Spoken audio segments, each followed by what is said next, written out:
This is CBN NewsWatch. And thank you so much for joining us. I'm Ephraim Graham. For the first time, a sitting U.S. president sat down with a North Korean dictator. President Trump and North Korean dictator Kim Jong Un even signed a document aimed at peace and prosperity. CBN's White House correspondent Ben Kennedy is following the developments from Washington. President Trump spent some 5 hours with North Korean dictator Kim Jong Un, and in that short time signed a historic agreement to denuclearize the Korean peninsula. President Trump and Kim Jong Un made history with a handshake and a face-to-face meeting. Chairman Kim has the chance to seize an incredible future for his people. Anyone can make war, but only the most courageous can make peace. The two leaders were smiling in Singapore, followed by the signing of this document. The key phrase is that in exchange for security guarantees, Kim reaffirms his commitment to denuclearization of the Korean peninsula. Chairman Kim has told me that North Korea is already destroying a major missile engine testing site. We had a historic meeting and decided to leave the past behind, and we are about to sign a historic document. The agreement establishes new U.S.-North Korea relations, building towards a lasting, stable peace. It also allows the U.S. to recover POW MIA remains from the Korean War. Trump said the U.S. will cut back its military exercises, but it will not withdraw any U.S. forces. We have right now 32,000 soldiers in South Korea. And I'd like to be able to bring them back home, but that's not part of the equation right now. Trump also said that human rights were part of the discussion, including the treatment of Christians who face brutal persecution in North Korea. Christians, yes, we are brought it up very strongly. You know, Franklin Graham spent and spends a tremendous amount of time in North Korea. He's got it very close to his heart. It did come up, and things will be happening. And he spoke movingly of American college student Otto Warmbier, who spent a year in a North Korean prison and died days after returning home to the U.S. I think without Otto, this would not have happened. It's hard to believe that months ago, both countries were ready for war, Trump threatening fire and fury against the rogue regime. The sanctions on North Korea will not be lifted until progress of denuclearization is verified. The world will see a major change. I would like to express my gratitude to President Trump to make this meeting happen. Now, President Trump called Kim a worthy negotiator and plans to invite him to the White House right here behind me, which means more meetings with North Korea are in the near future. Ben Kennedy, CBN News, Washington. Here now is a look at some of the other big headlines we are following for you today inside the CBN newsroom. President Trump's chief economic advisor, Larry Kudlow, suffered a mild heart attack. The president tweeted just minutes before his historic summit meeting in North Korea with Kim Jong Un that Kudlow is being treated at Walter Reed Medical Center. White House Press Secretary Sarah Sanders said that doctors expect Kudlow to make a full and speedy recovery. South Carolina's governor is hoping his pull with the president will help him with Republicans in today's primary elections. Republican Governor Henry McMaster has the president's backing but faces challenges from 4 other candidates. McMaster endorsed President Trump in the state's early presidential primary in 2016. Primaries are also taking place today in Maine, Nevada, North Dakota, as well as Virginia. The Supreme Court ruled yesterday that Ohio's method of removing people from voter rolls does not violate federal law. Ohio's enacted voter law axes people who miss just one federal election. At least 6 other states have similar laws, but do not begin the removal process until voters fail to cast ballots in at least 2 elections. Net neutrality, the Obama-era rule that supporters said would keep internet providers from blocking or slowing down websites, has been officially repealed. The move gives internet providers more freedom to prioritize different websites. For example, giving customers faster service when streaming videos on Netflix and slowing it down when using sites like Hulu. Critics say it will force out smaller companies that can't pay to compete. And so what we'll see is that these companies will slowly start to implement policies, services that benefit their own affiliates and might have detrimental effects on their competitors. Opponents of net neutrality said it would give the government more control over the internet. The chairman of the Federal Communications Commission is a longtime critic of net neutrality, but he doesn't have the votes to kill it until President Trump. He didn't have the votes to kill it, rather, until President Trump took office. He says removing it will free businesses to make network upgrades that make the internet service faster. More evacuations as a wildfire grows rapidly in Colorado. The 416 fire is burning more than 20,000 acres and is only 15% contained. An additional 100 residences were evacuated yesterday, putting the total at 2,100 homes. The dry, warm, and windy conditions are fueling the flames. The fire just exploded and it created a vortex which was throwing flames down the mountain, which then went up the mountain all at the same time, and it was scary.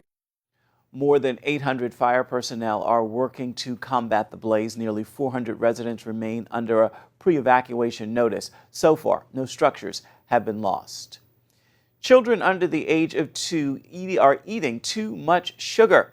That is the finding in a new study from the Centers for Disease Control. The CDC researchers say extra sugar can be especially bad for young children because it can lead them to make bad food choices as they get older. Eating too much sugar has been linked to multiple health problems, including obesity, diabetes, heart disease, and more. Extra sugar is usually found in many children's foods like cereals, candy, desserts, sugary drinks, and others. Coming up, in one Florida city, officials are fighting sex trafficking. We're going to take you on an exclusive ride-along with some of Sarasota's finest to see how they're catching these criminals and locking them up.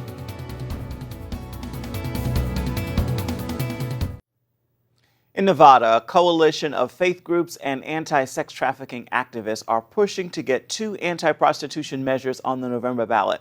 At the same time, one of the state's most famous pimps is running for a seat in the state legislature.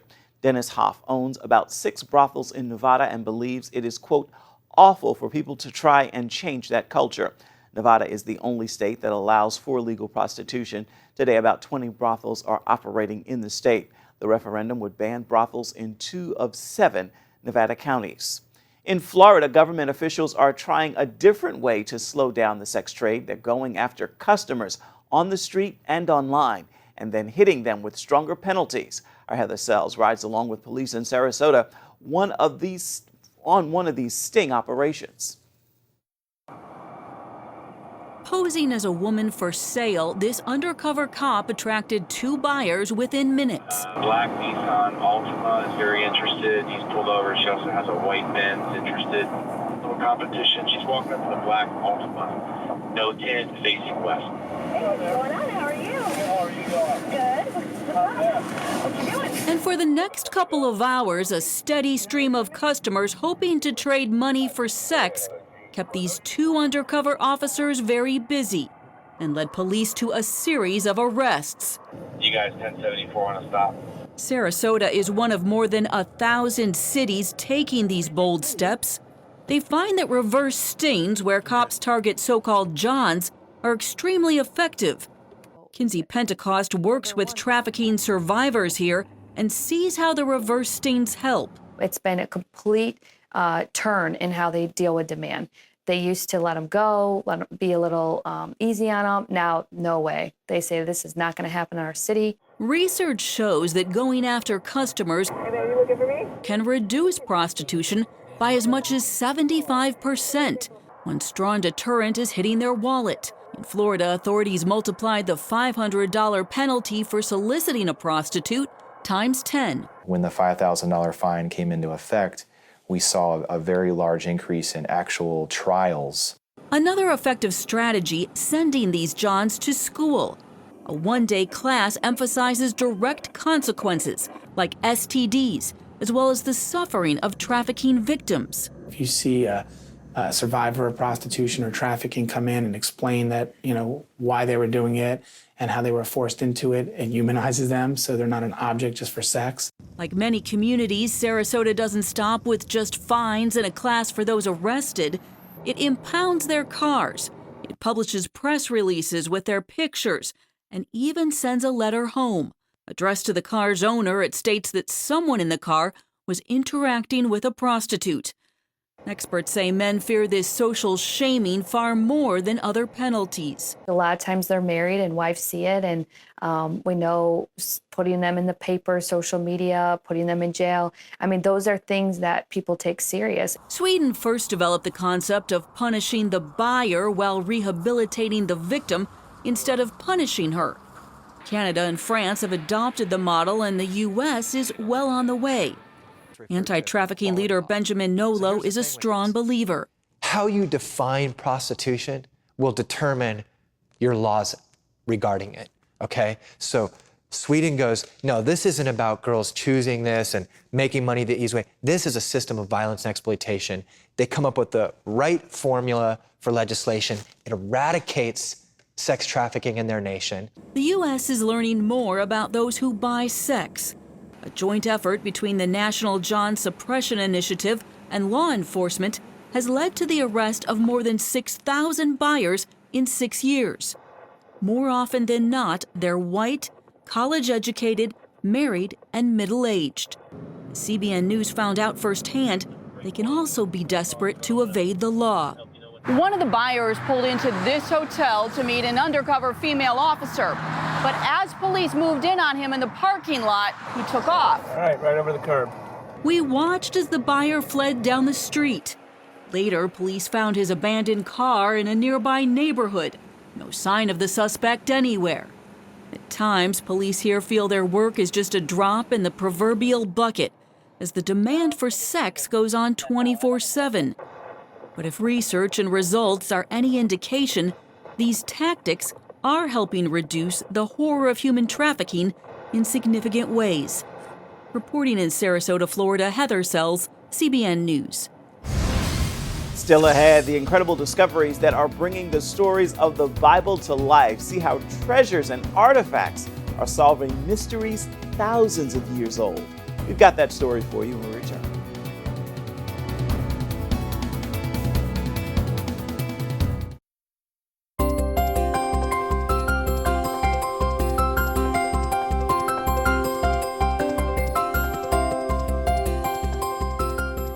Israel contains some of the world's greatest archaeological treasures, and scientists often link their finds directly to the Bible. Now, you don't have to be a scientist to make those connections. As Chris Mitchell shows us, a new book provides an easy guide to match ancient artifacts with Scripture. During a visit to the Holy Land, Lizette Bassett Brody visited the Israel Museum. She found artifacts like this one. But when she looked for a catalog of these biblical treasures, she couldn't find one anywhere. So she decided to write one herself. That was 18 years ago. Her decision and years of hard work led to etched in stone archaeological discoveries that prove the Bible. This is not a book on archaeology. It really is more about the Bible and then a little bit of archaeology, just to show that the stories within the pages of the Bible are historical and factual. She says even Bible believers may not know what's been discovered. I don't think that a lot of Christians realize how much physical evidence there is to support the Scriptures. One famous piece, or more accurately, thousands of pieces of evidence, are the Dead Sea Scrolls housed here at the Israel Antiquities Authority. This is the lab where experts examine those scrolls, discovered 70 years ago, that revealed a treasure written 2,000 years ago. When something is not supported through archaeology, critics will jump on it as fast as possible and say, you see, there's no evidence, therefore the story is not true, and the Bible is wrong. What the Dead Sea Scrolls showed us is that our copy today is almost exactly identical. It proved that we can trust the version that we have today because it is so close to what was there thousands of years ago. In all, the book provides 70 discoveries that document the historical accuracy of the Scriptures. They did not happen in a vacuum, and they're not made up, and the way we know this is because we have physical proof, and we can thank archaeology for that. Each year, dozens of excavations go on like this one in biblical Shiloh, Israel's first capital. Two archaeologists who discovered physical proof of the Bible are Elat Mazar and Gabi Barkai. Mazar found the seal of King Hezekiah mentioned in the Hebrew Scriptures. This is unparalleled, unheard of, to come as close as you can imagine to a biblical figure, not to mention such a king as King Hezekiah. So to find his seal impression, it's almost touching him. Barkai uncovered tiles and coins from the Second Temple period described in the New Testament. In the book of Acts and in the Gospel of John, there is a mentioning of the eastern porch of the Temple Mount. We have the floors upon which the coins were rolling when Jesus turned upside down the temples of the money changers. The book includes sections for easy reference to people, places, or things. People like King David or Pontius Pilate, places throughout Israel and the Middle East, and things like Hezekiah's tunnel or the pool of Siloam. It's almost like Israel brings the Bible to life, and I think that's partly what makes Israel so special. You know, like when it talks about David being in the wilderness and you see what the wilderness looks like there, that narrative makes much more sense. And within each section, it's alphabetized. I wanted everything to be very accessible, very easy to find while flipping through. Even within each artifact, there's an information box. Where the artifact was found, who found it, when did they find it, and what exactly it is.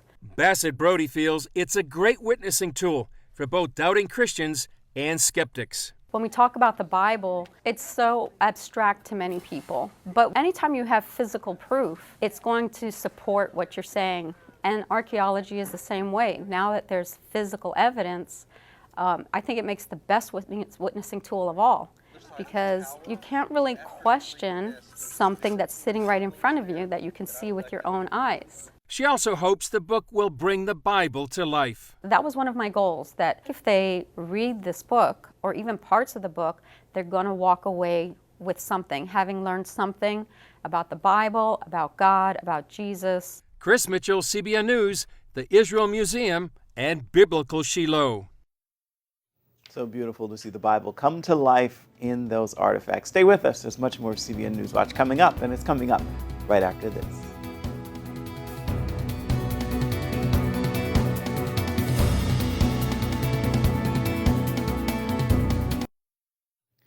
CBN Superbook made an appearance at Russia's Children's Media Conference. The 5-day conference in Moscow allows children's media from all over the world to be on display.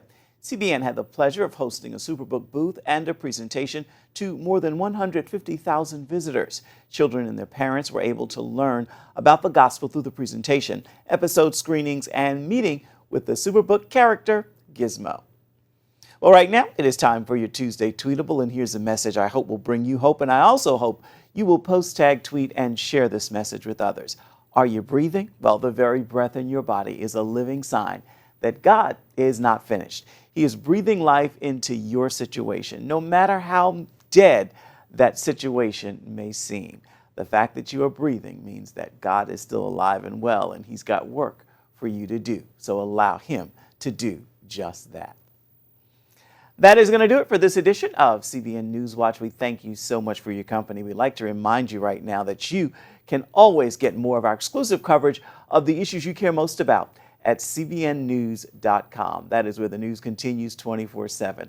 And we would love to know what you think about the stories you've seen here today. You can begin doing that by emailing us right here at newswatch@cbn.com. And of course, you can always reach out and touch us on Facebook, Twitter, as well as Instagram. We would love to hear from you. Thank you so much for joining us today. We appreciate your time and your company. We wrap today, but the news continues, as I said, 24/7 at cbnnews.com. Make this a terrific Tuesday and a wonderful rest of the week. We are grateful that you were here. Goodbye, everybody, and God bless.